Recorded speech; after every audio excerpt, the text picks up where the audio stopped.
So use the very same yeast from batch number 1, so to speak. Yeah. Harvest that and use the batch number 2. You will, over time, depending on the strain, find differences. We don't manage to keep that for, say, 20, 30, 40, 50 times. At some point, we have to renew.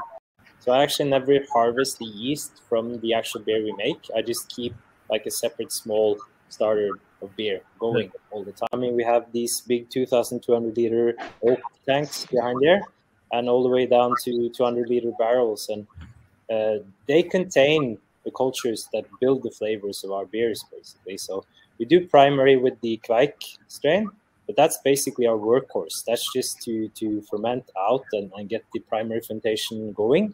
But like the maturation with the longer development of the complexity, that happens in wood.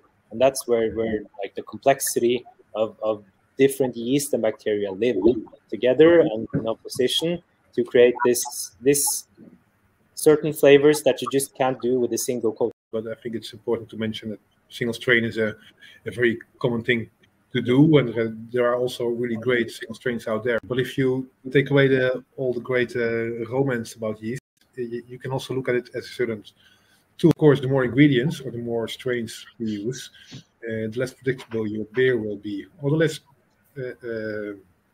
consistent